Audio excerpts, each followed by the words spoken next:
Et on commence avec la tournée européenne de Raoni. Le chef indien est reçu tout à l'heure par Emmanuel Macron pour obtenir des soutiens contre la déforestation. On va tout de suite se rendre sur place, retrouver Samy Sfaxi. Samy, Emmanuel Macron va donc rencontrer Raoni d'ici 2 heures.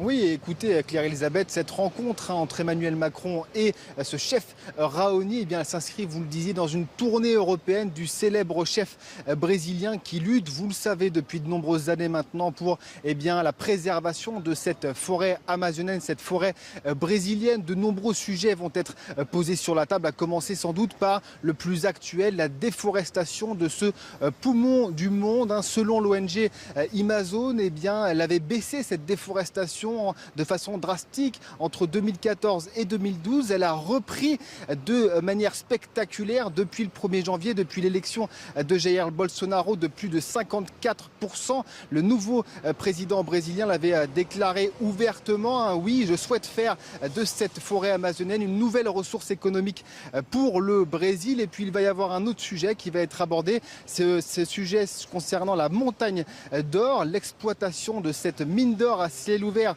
en Guyane, qui est dénoncée par l'ensemble de la communauté écologiste. Emmanuel Macron souhaite d'ailleurs prendre ses distances par rapport à ce projet. C'est ce qu'il avait annoncé le 7 mai dernier en recevant cette délégation de scientifiques qui luttent pour la préservation de la biodiversité. On imagine évidemment que le chef Raoni ira dans ce sens, dénoncera l'exploitation au cyanure de cette mine d'or. Et un mot politique, Claire-Elisabeth, pour finir, puisque vous l'imaginez, cette rencontre, elle n'intervient pas à n'importe quel moment, puisque dans quelques semaines, c'est les élections européennes et c'est l'occasion pour Emmanuel Macron aujourd'hui de marquer des points sur le terrain écologique.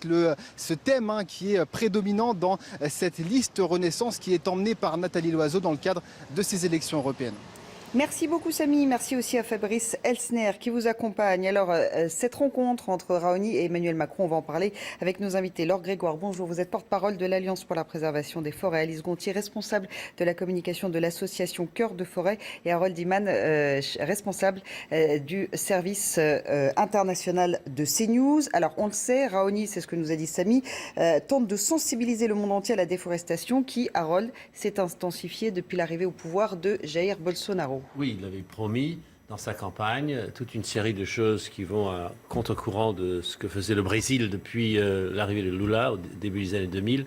C'est-à-dire, il a mis un peu dans le même panier l'exploitation de la forêt amazonienne, le déplacement des indigènes, le permis de port d'armes, la bataille contre la théorie du genre, la rupture avec la Palestine et le rapprochement avec Israël, et même l'ambassade peut-être irait à Jérusalem. Bon, tout ça, c'est un tout, et qu'il avance comme ça de manière brutale, l'Amazonie n'étant qu'un des volets de son programme ultra iconoclaste. Alors pour revenir sur la position de l'Elysée à 2 heures donc de cette rencontre, il y a cette déclaration en tant que pays amazonien avec la Guyane. La France est naturellement engagée contre la déforestation. Quelle est vraiment la marge de manœuvre de la France? Et tout d'abord, cette déclaration de l'exécutif, d'Emmanuel Macron en particulier, vous rassure-t-elle? Alors, en effet, la France a fait énormément d'avancées en matière de lutte contre la déforestation, puisque la France est le premier pays à avoir publié une stratégie nationale de lutte contre la déforestation. Ça date de novembre 2018, donc c'est assez récent. C'est en train de se mettre en place avec tout un tas d'acteurs autour de la table, des ONG, de la communauté scientifique, des acteurs privés tels que l'Alliance pour la préservation des forêts. Donc il y a une vraie volonté politique de la France de prendre le leadership sur la question de la lutte contre la déforestation.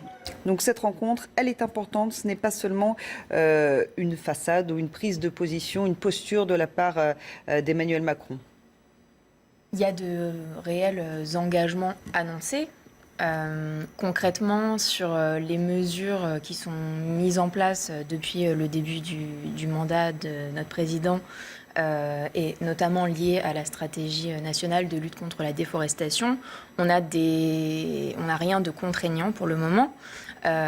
Et les importations de produits à risque de déforestation, notamment en provenance du Brésil et d'Amazonie de manière générale, sont toujours très importantes. En France, l'empreinte forêt d'un Français, c'est 352 mètres carrés. Donc ça représente 2 terrains de tennis par personne, c'est énorme. Sur l'Amazonie, le risque principal, c'est le soja qu'on utilise pour nourrir le bétail en France. Donc en tant que particulier, on a un vrai rôle dans le choix qu'on fait de ces achats. Et au niveau politique, et notamment avec les élections européennes qui arrivent, il y a des vrais engagements de faire monter cette stratégie nationale de lutte contre la déforestation avec des contraintes réelles pour les importations, pour les industriels. Mais vous devez certainement travailler sur ces questions-là de manière assez intense. Alors le combat de Raoni, il n'est pas nouveau, loin de là, mais les choses ont pris une autre dimension puisqu'on sait que depuis son élection, Jair Bolsonaro veut en finir avec ce qu'il appelle l'activisme écologiste chiite. À noter que la déforestation qui avait baissé de manière spectaculaire en Amazonie de 2004 à 2012 est repartie depuis belle, plus 54% par rapport à janvier 2018. C'est Jair Bolsonaro le vrai problème aujourd'hui ? Oui, à l'évidence. Il faut savoir que la forêt amazonienne avait été protégée ces dernières années, notamment grâce à ce qu'avait fait le président Lula. Il avait relativement sanctuarisé l'Amazonie en donnant le pouvoir au peuple autochtone, dont le chef Raoni, pour que ces terres soient protégées. Là, Bolsonaro donc, est arrivé le 1er janvier au pouvoir. Au bout de 6 jours de son mandat, il a pris la décision de confier la gestion des terres, non plus au ministère de l'écologie, qui se fond dans un ministère de l'agriculture. Et le ministère de l'agriculture est dirigé par le lobby de l'agro-industrie. Alors on va parler maintenant de cette montagne d'or en Guyane, un projet très controversé d'extraction d'or au cœur même de cette forêt amazonienne, je vais y arriver. Un projet que le président ne semble plus soutenir alors que c'était le cas auparavant. Une équipe de Canal+ s'est rendue sur place, extrait. Norgold, c'est Norgold et Columbus Gold. Donc déjà Columbus Gold, quoi, lors de Christophe Colomb. C'est lui qui a, entre guillemets, découvert l'Amérique et qui a massacré nos peuples. Donc, comme les anciens le disent chez nous, il est douloureux de constater que beaucoup d'hommes traversent encore l'océan pour notre or, en fait. C'est assez douloureux, quoi. C'est la montagne d'or et les élus guyanais et le gouvernement français qui en fera les frais, en fait. On espère le meilleur tout en préparant le pire. Donc si le projet est accepté, on sera là, on sera sûrement sur cette route. Je veux dire. La Guyane, c'est quand même juste une seule route qui parcourt le littoral et une route, c'est facile à bloquer, je veux dire.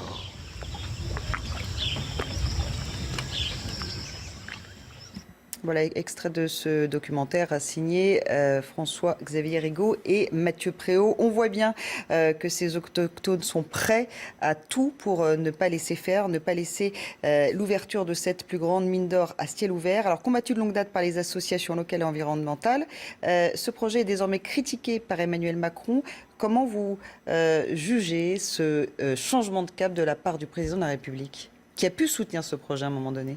Je pense que c'est un souci de cohérence. La France ne peut pas se positionner dans la lutte contre la déforestation en publiant la stratégie nationale dont je vous ai parlé tout à l'heure et en même temps avoir un tout petit bout d'Amazonie qui nous appartient en Guyane et la laisser être exploitée par des business industriels. Il n'y aurait pas, a priori, pas tellement de création d'emplois ou alors sur une courte durée. Donc ce n'était pas un projet très viable et certainement pas d'un point de vue écologique. On peut revenir aussi sur cette mine d'or, 2,5 km de long en forêt amazonienne.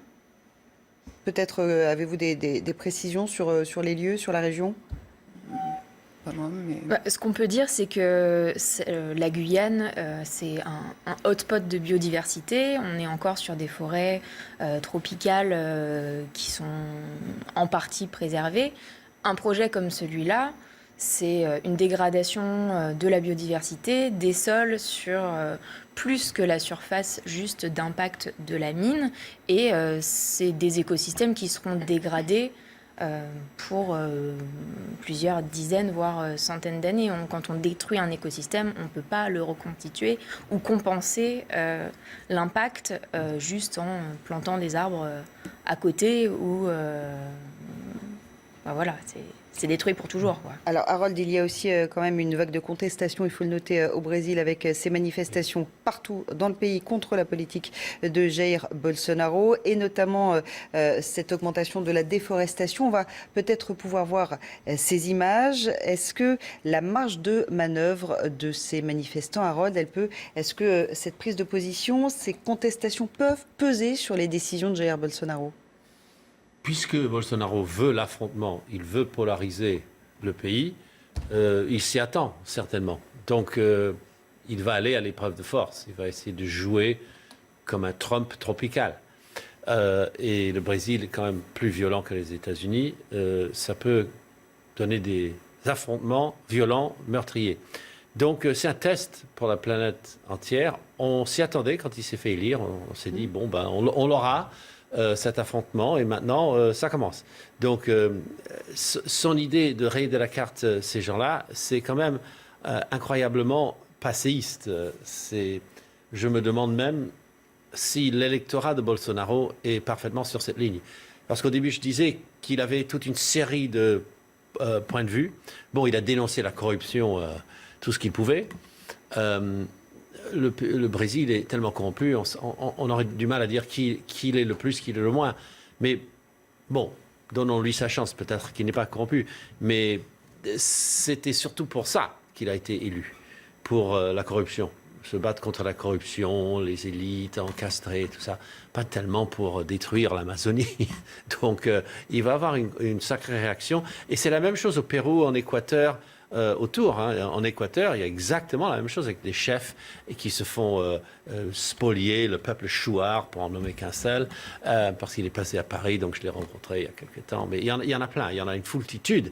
Et maintenant, c'est des entreprises chinoises qui s'installent en Équateur. Xi Jinping est allé en Équateur, est allé dans tous les pays de l'Amérique du Sud pour acheter des droits d'exploitation dans les forêts vierges. Et quand mesdames, vous me confirmerez, quand on fait une mine dans une forêt vierge, vous détruisez tout ce qui est le long des fleuves qui sont en aval. Je veux dire, vous ouvrez, vous éventrez, le mercure sort, tout ça, et ça s'infiltre de partout. Donc c'est irréversible.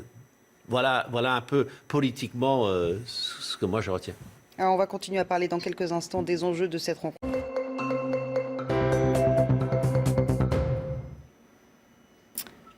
Et on commence avec cette tournée européenne de Raoni. Le chef indien sera reçu dans moins de 2 heures par Emmanuel Macron pour obtenir des soutiens contre la déforestation. On va en parler avec nos invités.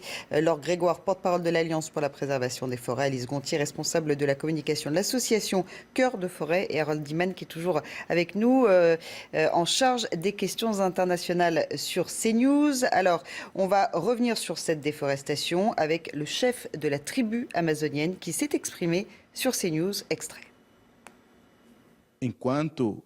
Alors que le changement climatique est en train de menacer notre monde, je voudrais vous demander votre soutien à tous. Nous pourrions être ensemble à lutter pour le futur en lequel nous croyons. Nous pouvons croire que nous sommes capables de faire ce changement ensemble, avec nos représentants politiques et principalement nous, dans la société.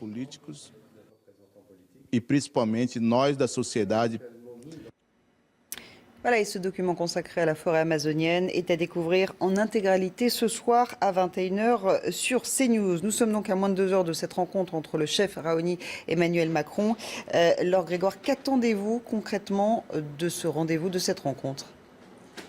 Certainement un engagement du président Macron en faveur du chef Raoni et un engagement fort pour la forêt amazonienne. Alors je pense que le président Macron ne peut pas seul porter une politique qui va en opposition avec son homologue brésilien. Donc peut-être il faudrait qu'il porte à l'agenda européen la nécessité de faire front commun avec tous les pays européens pour qu'il y ait un engagement de l'Europe dans la lutte contre la déforestation et donc la préservation de la forêt amazonienne.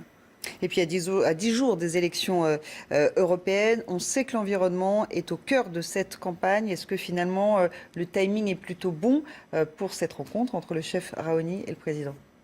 Oui, tout à fait. La venue de Raoni permet d'aborder cette question de la lutte contre la déforestation, mais aussi de la lutte pour le droit des peuples autochtones, plus globalement les droits de l'homme. Je crois que c'est aussi une grosse question qui est mise en lumière par cette politique brésilienne. Ça tombe à pic dans le sens où en Europe, on a le poids avec ces élections européennes et dans les stratégies et les politiques qu'on va mettre en œuvre concrètement à travers les politiques économiques d'importation et la condamnation du non-respect des droits des peuples autochtones et des droits de l'homme. Alors c'est sûr que c'est une position forte. Est-ce que le gouvernement français et plus globalement à l'échelle européenne, on aura des politiciens assez courageux pour se positionner là-dessus? On verra. Harold, la France en tant que pays amazonien, est-ce qu'il va peser plus que les autres pays européens pour défendre cette forêt amazonienne et lutter contre la déforestation? Les autres pays sont assez remontés aussi, en Grande-Bretagne notamment, au Benelux, mais la France sait de première main ce que c'est. L'État français a les mains dans en Amazonie, donc les autres ne l'ont pas.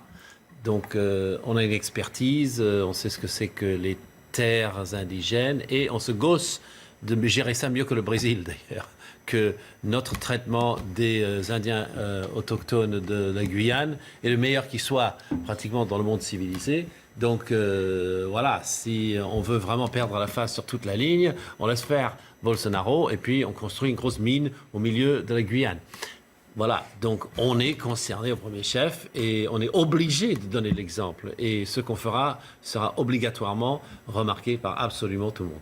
Alors, Harold, pour revenir sur l'expression utilisée par le président brésilien, il veut en finir avec ce qu'il appelle l'activisme écologiste chiite. D'où sort-il cette expression, si vous le savez? Je suppose qu'il est en train de viser un peu l'esprit Hezbollah qui avait ses entrées sous Lula. Bon, il a lié le Moyen-Orient à la forêt, mais c'est plutôt, je dirais, de l'humour noir. Donc, il ne faut pas trop se perdre là-dedans. Hein. Il a dit chiite, il aurait pu dire djihadiste, il aurait pu dire toutes sortes de choses. Et est-ce qu'on peut créer un parallèle entre ses propos, sa politique et celle du climato-sceptique Donald Trump? Clairement, Bolsonaro, c'est le Trump brésilien, oui. Tout simplement. On peine à voir une seule différence entre les deux. Trump est arrivé, il a démantelé l'agence de protection environnementale. Il a mis des gens complètement flappis à la tête, qui étaient déjà engagés contre le climat. Le changement climatique. Le directeur de l'agence n'arrive pas à dire s'il y a un réchauffement. Il dit oui, non, c'est une question incroyable, vraiment délicate. Enfin, il louvoie constamment. Il les a vidés de l'intérieur. Bolsonaro, c'est exactement la même chose. Et il a fait ça encore plus vite. Donc oui, il imite non seulement sur les zone naturelle, mais sur toute sa politique avec Israël, avec l'agriculture, avec l'opposition, l'activisme social dans le pays. Voilà ce qu'il fait. Mais il lui manque un problème qui existe pour Trump, c'est l'immigration. Il n'en a pas. Donc ça, c'est la seule différence. Alors Grégoire, pour revenir sur cette déforestation qui va croissant depuis l'arrivée de Jair Bolsonaro au pouvoir, à partir de quand peut-on considérer que la situation, l'avancée de cette déforestation sera irréversible et gravissime pour le reste de la planète? Elle est déjà très préoccupante. Le rapport de l'IPBES, qui a fait grand bruit il y a une dizaine de jours, l'a montré. Il y a 1 million d'espèces qui sont menacées sur les 8 millions référencés sur la planète. Donc c'est déjà gravissime. Donc d'où l'urgence à agir. Et d'ailleurs, le rapport de l'IPBES avait souligné que les peuples autochtones étaient un pilier pour sauvegarder la biodiversité. C'est dans leur rapport, donc rapport scientifique intergouvernemental. Et voilà. Et donc le chef Raoni est un personnage clé pour notre bien commun à tous. Là, on va revenir aussi sur ce projet de montagne d'or très controversé. Il s'agit d'extraction d'or au cœur de cette forêt amazonienne. Emmanuel Macron l'avait soutenu. Il a fait machine arrière. Une équipe de Canal+ s'est rendue sur place. Extrait. On va pouvoir déjà avoir une vue, voilà, sur ce que sera la pose d'extraction. Donc ça commencera ici et puis ça ira à flanc de colline là. Pour extraire l'or de la montagne, la société va utiliser la méthode dite de cyanuration. La roche de la mine est d'abord fragmentée à l'aide d'explosifs. Elle est ensuite concassée et broyée. Le cyanure permet enfin de séparer l'or de la roche. Cette méthode nécessite l'utilisation d'une quantité très importante de cyanure. Bonjour, comment ça va ? Moi, je pense que c'est très bien pour la Guyane, parce qu'on a des enfants en Guyane qui ne travaillent pas. Si la mine peut s'ouvrir et que ça donne à manger, à boire, à donner quelque chose aux Guyanais, c'est tout à fait normal. Je trouve que c'est très bien. Voilà pour cet extrait de ce documentaire signé François-Xavier Rigaud et Mathieu Préau. Merci beaucoup Laure Grégoire, Alice Gontier et Harold Iman pour ce débat autour de la forêt amazonienne. On rappelle que Raoni, le chef indien, sera donc reçu dans moins de 2 heures à l'Élysée. Juste avant